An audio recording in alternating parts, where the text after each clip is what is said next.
and the power, and the glory forever. Amen.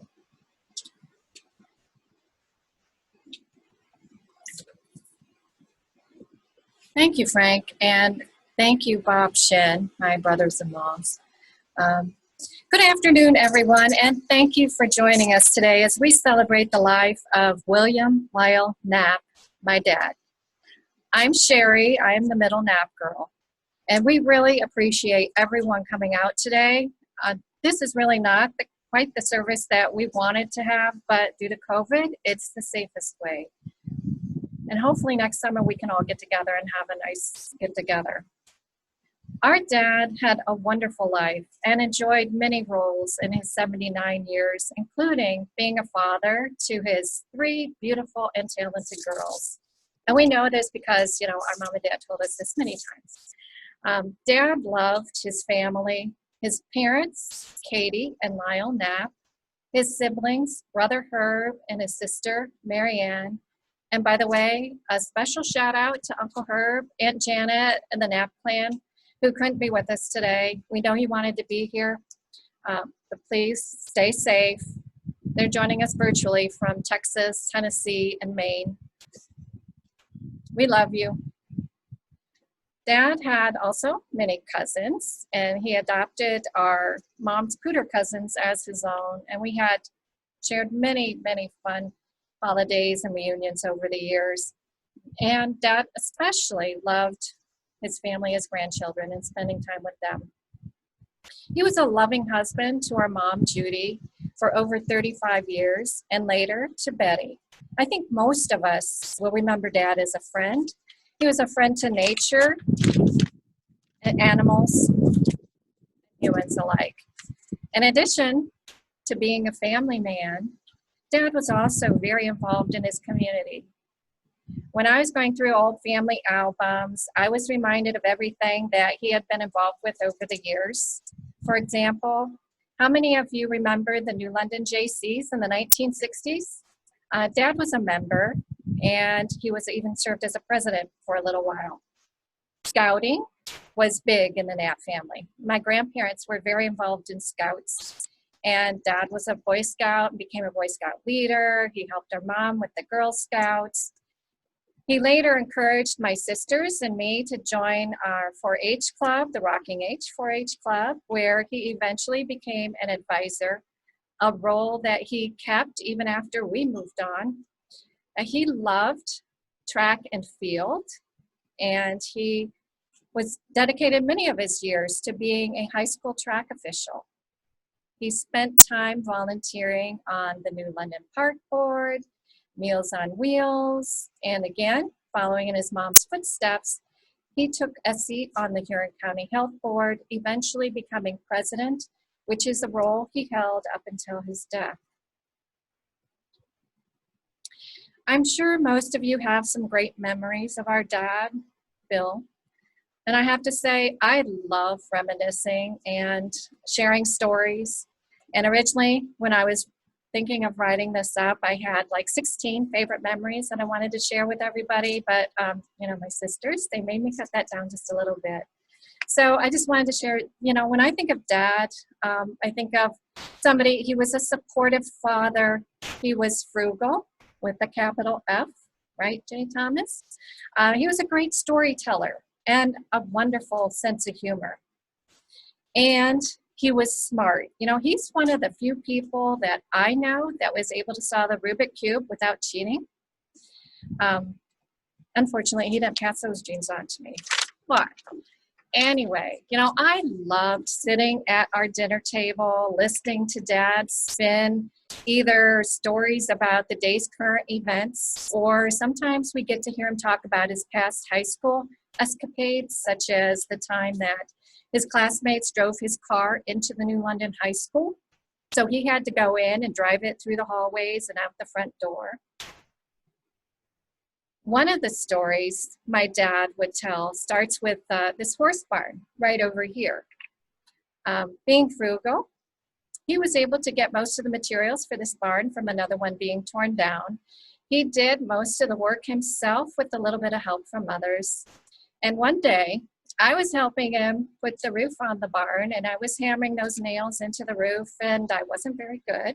So I would occasionally hit my thumb with the hammer, and I'd say, ow, to myself. And unfortunately, I kept hitting the hammer on my thumb, and each time I said, ow, a little bit louder, until finally I looked at Dad and I said, you know what, Dad? Did you know every time you hit your thumb, it hurts even more? And I thought it was being pretty profound. And he just smiled and looked at me, and I think he might have said, you know, yeah, Sherry, that's right. Well, he loved telling that story over and over again about, you know, his brilliant daughter and how she came to realize, you know, if you hit yourself again and again, it's going to hurt more. And I think he loved telling that so much, especially in my presence. He was even telling that story up to last summer, which, you know, is like 40 years after it happened. I think we both enjoyed listening to that story. And, you know, another favorite memory of mine is about this dedicated, fun-loving, and proud father. My sisters and I were so fortunate to grow up here with horses. Our dad, he loved horses, and he passed that love on to us. And he spent many hours teaching us techniques to improve our horsemanship so that we could do well at the horse competitions and the barrels and stakes and flag races or whatever competition we were in. Our Sundays were spent at local horse shows with our horse-loving neighbors, mostly the Bowers and the Rumbaws. And these shows were sometimes very competitive, and other times they were just for fun. And the fun ones we enjoyed just as much. And they actually, if you can imagine, you're racing down on your horse, down a track, and then you do a sack race back. And these were all timed events, so whoever got down there and back the fastest would win. And there were things like the sack race. There was drag the sack race, which you raced down on your horse, and then you pulled somebody on a sack down the end of the track as fast as you could. And I just want to pause and say, thank you, Brenda, for being that person to be drugged down the track. I think our dad talked you into doing that. There are things like the catalog race, the crazy bat, even bobbing for apples. I have another story for that, but I'll save it for another day.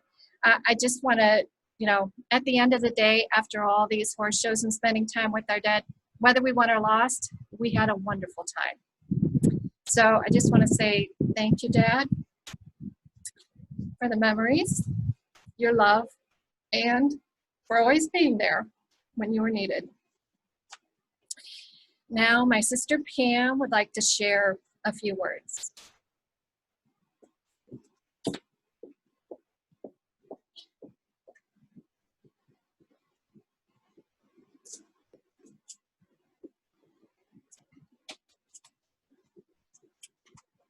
Good afternoon. I'm Pam. I'm the youngest.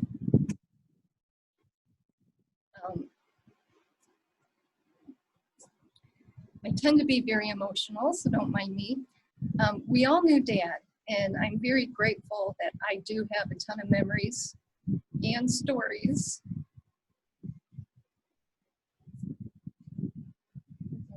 from my life with Mom and Dad. I got to know Dad on so many different levels throughout our journey together. I feel very blessed, and I have no regrets. When Mom died, Dad told me he had no regrets. He was doing everything he wanted to do with Mom. It is the same for me and my dad. I have no regrets. The memory I decided to share was about strength. When I think about Dad, strength is a word that fits him. Strength of his mind, body, and soul. Physical strength, inner strength, strength of character, strength to change, strength to stand up and be true to himself. My story is about a short time when I was about in the 7th grade. It was our job to carry the lantern in the grain bucket out to the shed. And when you got to the shed, there was deep muck in front of the door, so Dad had placed a board across the muck for you to step on. And one night, I missed the board. My foot sank into the muck, and I had forward momentum. My foot came out of my boot, I made it into the shed without spilling the grain. I was on my knees and I just started crying. When Dad saw what happened, he pulled my boot out of the muck, picked me up, and carried me to the house. Strength. That's my dad. Now, my son Eric will read a poem that he wrote.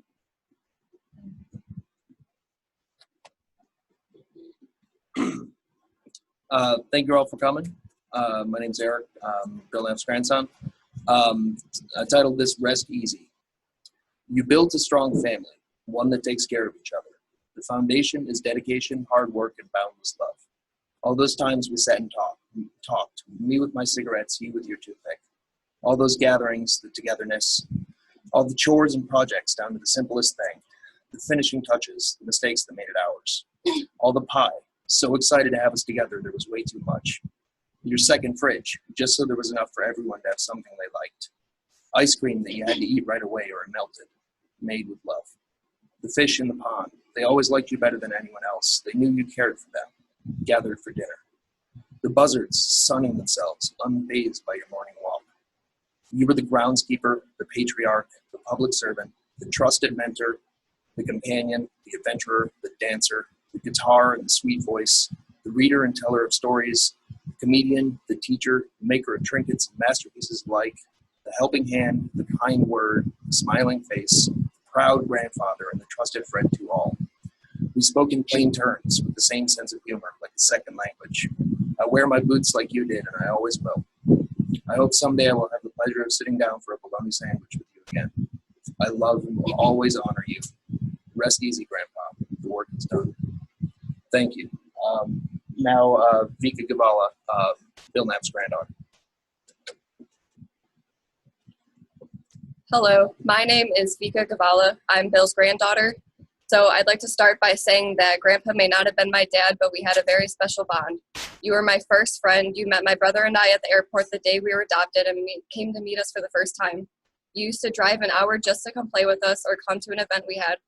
When I walked down memory lane with you, I remember the times at your house where you taught me to fish, guided me, laughed with me, and most importantly, you taught me many aspects of growing up. You could always ask him when you needed advice, and he was the man whose word you could always take. My grandpa was a humble man. He never liked to be the center of attention. He wouldn't want us to focus on the sadness of his death, but instead focus on the happiness in our lives. He would want us to appreciate each other and remember what good he brought for us to share. Grandpa, I will always miss you, but I have so many wonderful memories to hang on to. You were a role model and a friend. I wish I could give you one last hug, but until I see you again, I will continue to carry your name with honor and gratitude. Next, I would like to introduce my Aunt Brenda.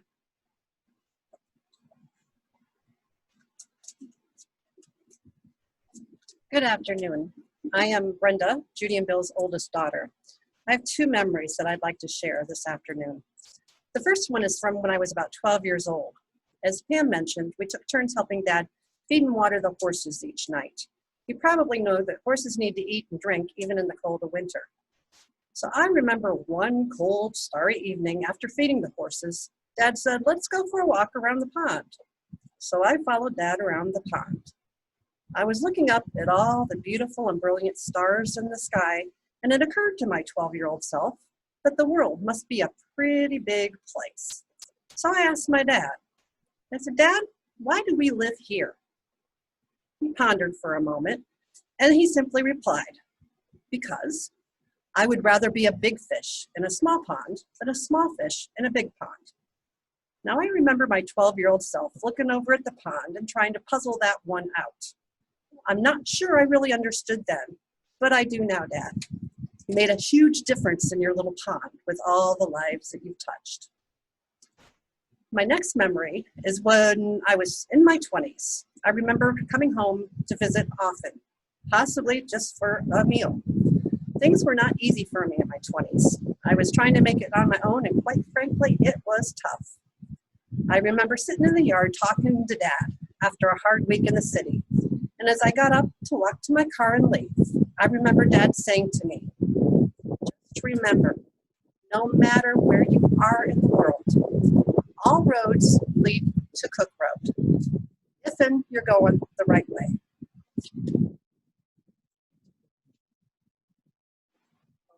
service here at the Brick House is concluded. We'll now begin the procession at Clarksville Methodist Church Cemetery for interment. For those joining us for the brief interment services at the cemetery, social distancing will be observed there as well. Please tune your car radio to 90.5 FM when you arrive. Thank you. We'll now process to the cemetery.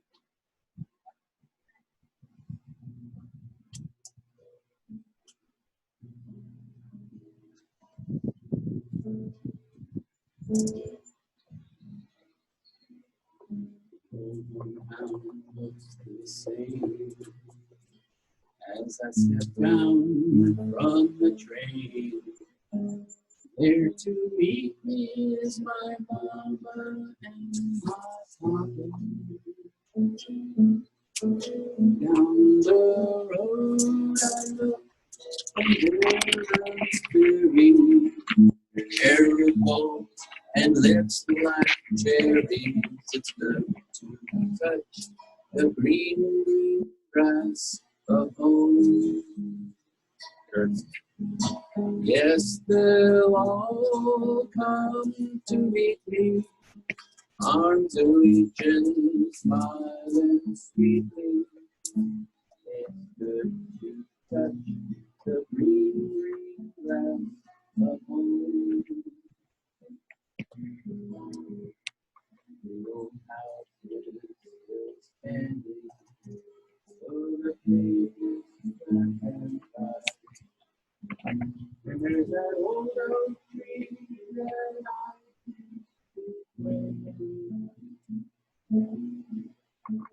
down the lane I walk with my sweet berry, hair full and lips like cherries. The green grass of home. Yes, they'll all come to meet me, arms reaching, smiling sweetly. It's good to touch the green grass of home.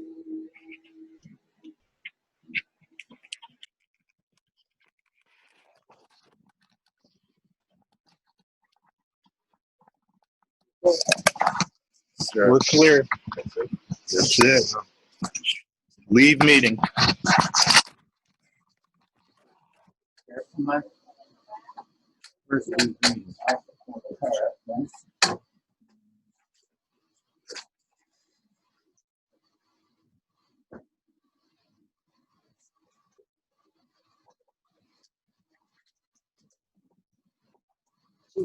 Something from inside. I can get started.